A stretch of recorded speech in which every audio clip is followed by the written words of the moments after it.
అట్లా నుంచొని మాట్లాడు.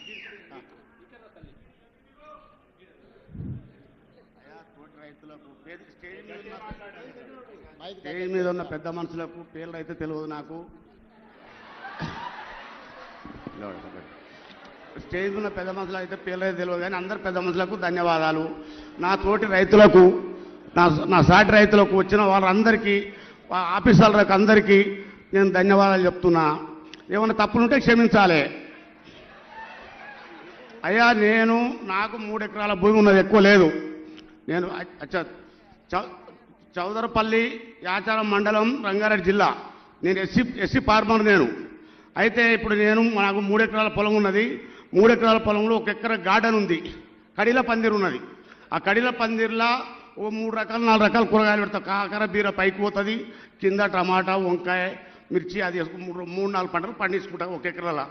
అదే తర్వాత తతిమ భూమిలా ఇప్పుడు మాకు ఇంకోటి హార్టికల్చర్ వాళ్ళు, అగ్రికల్చర్ వాళ్ళు సహకరించినందుకు మాకు ఎన్నో రకాలుగా ఆదుకుంటున్నారు. ఒకటి మా ఆచారం ఇబ్రాహీంపట్నం జిల్లాలో మొత్తం కరువు ప్రాంతం మాది. మైలారం చెరువు నింటేనే మాకు నీళ్లు, లేకపోతే నీళ్లు లేవు. ఇప్పుడు 1/2 ఇంచు 30 ఇంచు నీళ్ళతోని వ్యవసాయాలు చేస్తున్నారు మా దగ్గర. ఇంకొకటి ఏంటంటే పెద్ద మనిషి కడుపు నిండా చేసుకొని ఒకటి మాకు నీళ్లు 700-800 నీళ్ళు బోరేస్తేనే నీళ్ళు పడుతున్నాయి, లేకపోతే నీళ్లు లేవు. అది కరువు ప్రాంతం కింద. డ్రిప్ ఒకటి హార్టికల్చర్ వాళ్ళు డ్రిప్ ఇస్తున్నారు. అగ్రికల్చర్ వాళ్ళు ఏమో పెసలు, కందులు అవి అని బయట సేద్యానికి వాళ్ళు చెప్తున్నారు. అయినాక ఇప్పుడు మాకు అయితే ఇంకొకటి ఏంటంటే ఇప్పుడు మాకు డ్రిప్ 7 సంవత్సరాలు అయితే డ్రిప్ నడుస్తలేదు. అయ్యా, పెద్ద మనసు చేసుకొని నువ్వు ఒకటి 5 సంవత్సరాలకు 4 సంవత్సరాలకు పెట్టు, డ్రిప్ పెడితే డ్రిప్ ద్వారా వెళ్తాం. మా చౌదరిపల్లి లోపట అయ్యా, ఒక్క రోజుకు RTCMలో కూరగాయలు హైదరాబాద్ వస్తున్నాయి. ఒక్క రోజుకు రైతులు. నేను ఒక్కటి చెప్పినది కాదు, మా చైర్మన్ సాబ్ కోదారెడ్డి సాబ్ ఉన్నాడు, ఆయన ఊరు మా ఊరు దగ్గర. అయితే అటువంటి అప్పుడు ఆయన ఎంత సహకరిస్తుడో మాకు అంత సహకరిస్తుండ ఆయన. ఒకటి మటుకు నువ్వు డ్రిప్ మటుకు తొందరగా ఇవ్వాలి, మల్చింగ్ ఒకటి ఇవ్వాలి. ఇంకొకటి నాయన నేను అడిగేది నిన్ను ఒక్కటి, రైతుల గురించి అడుగుతున్నాను, ఒక్కరి గురించి కాదు. ఒకటి ఏంటంటే ఇప్పుడు రైతులకు లేబర్ ప్రాబ్లం ఎక్కువన్నది. లేబర్ ప్రాబ్లం ఎక్కువన్నందుకు మాకు మిషన్లు కావాలి. మిషన్ అంటే పెద్ద పెద్ద ట్రాక్టర్ కాదు, బుల్డోజర్ కాదు, ఏ కావు. చిన్న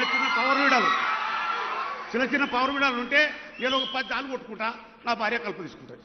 తప్పకుండా వెంకటరమణ అయ్యా, ఆ పైన చదువుకున్న పిల్లలకు చెప్పరు, చూడండి పెద్ద మనిషి ఎంత విజ్ఞానంతో మీరందరూ కష్టపడి చదువుకున్నది ఆయన అనుభవంతో ఎంత అల్కగా చెప్పినమ్మా. నాకు అర్థమయ్యేటట్టు మీకు కూడా అర్థమయ్యేటట్టు చెప్పి. ఇంకొకటి చెప్తాను, ఆయన సిటీ చుట్టుముట్టుతో కూరగాయలు వండియాలని చెప్పాడు. కూరగాయలు వండిస్తే పట్టణంలో ఉన్న వాళ్ళకు కూడా మేలు జరుగుతుంది. ఇప్పుడు పక్క రాష్ట్రాల నుంచి కూరగాయలు తెచ్చుకునే పరిస్థితి వచ్చింది మనకు. ఒకప్పుడు రంగారెడ్డి జిల్లాలో బసెక్తి హయత్నగర్ నుంచి పాలకూర, మెంతం కూర, టమాటాలు, వంకాయలు, బెండకాయలు అన్ని కూరగాయలు వేసుకొని పొద్దున్నే పాల క్యాన్లు వేసుకొని వచ్చేటోళ్ళు.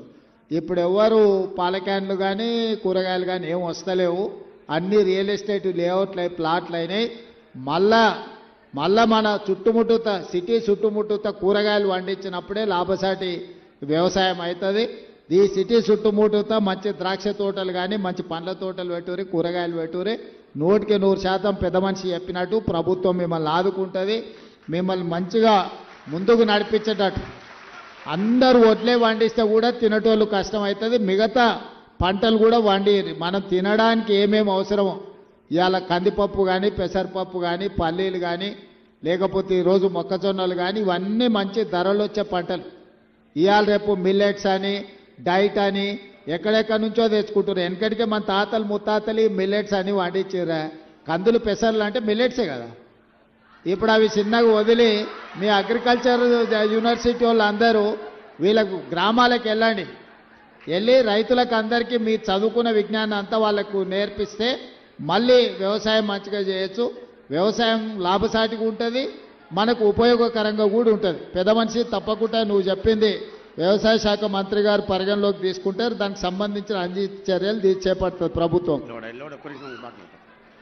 అయ్యా, ఇంకొకటి నాయన, నేను ఆలుగడ్డ వండించిన, ఆలుగడ్డ వండించి 1 ఎకరకు తక్కువ ఉంటుంది భూమి. ఆలుగడ్డ పెట్టి 40,000 పెట్టుబడి వచ్చింది, 1 లక్ష రూపాయలు వచ్చింది. ఓ లాభం. అయినాక అగ్రికల్చర్ వచ్చి మక్క పెట్టుకున్నాను. ఆలుగడ్డ తీసిన తర్వాత మక్క పెట్టినా. మక్క పెడితే 25 క్వింటాలు వెళ్ళింది, 2300 క్వింటాలు అమ్మిన. ఓ మంచుకున్నది. అయినా ఆ చదువుకున్న పిల్లలకు చెప్పు, వాళ్ళకి నేర్పు, తీసుకుపోయి బాయికాడ చూపి జర పొలం తిప్పాలి అందరు. ఆయన నాకు కొలువు లేదు. వాళ్ళుండి మనకంటే ఎక్కువ చదువుకున్నాం అనుకుంటారు. తీసుకుపోయి నీ అనుభవం చెప్పాలి. మాకు కొలువు లేదు. మా ఇద్దరు భార్యాభర్తలను చేసుకొని 3 బిడ్డల పెళ్లి చేసినా, కొడుకు పెళ్లి చేసినా నేను.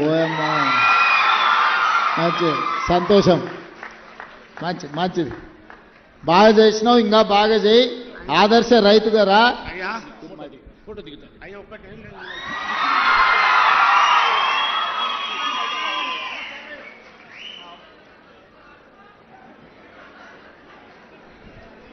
ఒక రైతు తల్లి, ఒక రైతు తండ్రి మధ్య రైతు బిడ్డ ముఖ్యమంత్రి గారి ఛాయాచిత్రం ఇది. ఇప్పుడు తర్వాత కర్లపూడి బాబు రెడీగా ఉండాలి. దమ్మపేట మండలం మల్లారం రైతు వేదిక బాబు గారు రెడీగా ఉండాలి.